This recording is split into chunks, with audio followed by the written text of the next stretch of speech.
वाढले मी, नमो मातृभूमी जिथे जन्मले मी, नमो आर्यभूमी जिथे वाढले मी, नमो आर्यभूमी जिथे वाढले मी, नमो कर्मभूमी जेच्छातगामी, नमो कर्मभूमी जेच्छातगामी, पडो देह माझा नमामि नमामि, पडो देह माझा नमामि नमामि.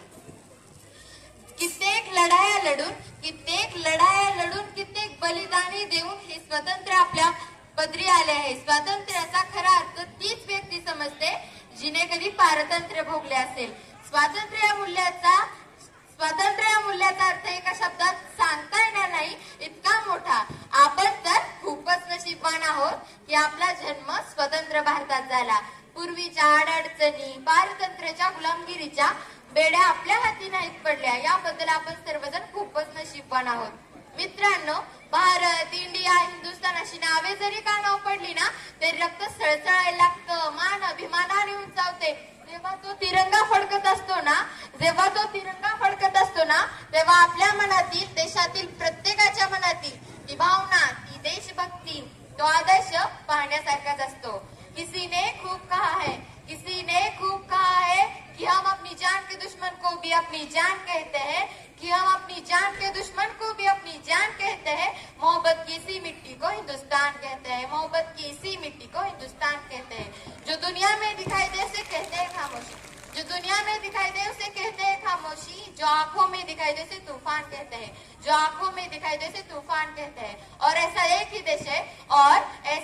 देश है जहाँ मेहमानों को भी भगवान कहते हैं, मेहमानों को भी भगवान कहते हैं. मित्रांनो, भारताला सोन्याची चिडिया म्हटलं जातं. का बरं? कारण भारतासारखा समृद्ध, शेती प्रधान, कृषी प्रधान देश त्या काळी दुसरा कोणी नव्हताच. म्हणूनच कदाचित इंग्रजांना भारतातून पावले बाहेर टाकताना खूप त्रास झाला असावा. 1857 साली चालू झालेला स्वातंत्र्य यज्ञ, स्वातंत्र्य समर, स्वातंत्र्य संग्राम अखेरीस 15 ऑगस्ट 1947 ला शांत झाला व त्यानंतर म्हणजे 26 जानेवारी 1930 रोजी आपला भारत प्रजासत्ताक बनला. मित्रांनो, भारताने संविधानाचा स्वीकार करून भारत 26 जानेवारी 1950 रोजी प्रजासत्ताक बनला व भारतात प्रजेची सत्ता आली. मित्रांनो, विजेचा शोध लागल्यावर त्यावर अनेक उपकरणे चालू लागली. उदाहरणार्थ पंखा चालू केल्यावर तो फिरताना मात्र दिसतो, परंतु त्यामागे असणारी वीज मात्र दिसत नाही. याचप्रमाणे भारताला स्वातंत्र्य मिळवून देणारे अनेक क्रांतिकारक हुतात्मा झाले, परंतु आपल्याला त्यांचे कार्यही माहित नसते. भारत स्वतंत्र झालाय तो या भूमीवर राज्य करणाऱ्या इंग्रजांपासून, भारत स्वतंत्र झालाय तो या भूमीवर राज्य करणाऱ्या इंग्रजांपासून, जातीभेदापासून नाही, धर्मभेदापासून नाही, कारण तो आता झालाय. 26 जानेवारी 1950 रोजी डॉक्टर बाबासाहेब आंबेडकरांनी जगातील सर्वात मोठी राज्यघटना भारताला देऊन महान कार्य केले आहे. 52 सेकंद राष्ट्रगीत म्हणल्याने कुणी राष्ट्रभक्त होत नसतं. 52 सेकंद राष्ट्रगीत म्हणल्याने कुणी राष्ट्रभक्त होत नसतं व 26 जानेवारी 15 ऑगस्टला वंदे मातरम म्हणल्याने कुणी राष्ट्रभक्त होत नसतं.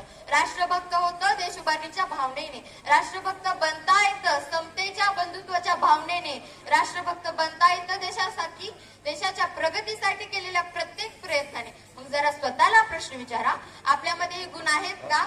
आणि नसेलच तर आपण देशभक्त आहोत का? हा प्रश्न प्रत्येकालाच पडायला पाहिजे. एक ते देशभक्त जे देशाच्या रक्षणासाठी सीमेवर लढतात, एक ते देशभक्त जे महामारीच्या काळातही कर्तव्यनिष्ठ राहतात, एक ते देशभक्त जे गुन्हेगारीचं जाळ वाढू नये म्हणून काम करत असतात. आणि हो, आपले भविष्य उज्ज्वल करण्यासाठी आपल्या बरोबर हे शिक्षक असतात ना, तेही देशभक्त आहेत. मग विद्यार्थी मित्रांनो, आपला उल्लेख होत नाही बरं, आपण कुठे कमी पडतो? मग आपल्या व्यक्तिमत्वावर एकदा नजर टाकायला काय हरकत आहे? ज्या अर्थाने भारताची युवा पिढी सुशिक्षित होईल, सुसज्ञ होईल, सज्ञ होईल, तेव्हाच खऱ्या अर्थाने भारत प्रजासत्ताक बनेल. जाता जाता एवढेच म्हणेन, ना जियो धर्म के नाम पर, ना मरो धर्म के नाम पर, ना जियो धर्म के नाम पर, ना मरो धर्म के नाम पर, इंसानियत ही वतन धर्म का, बस जियो वतन के नाम पर, बस जियो वतन के नाम पर. धन्यवाद.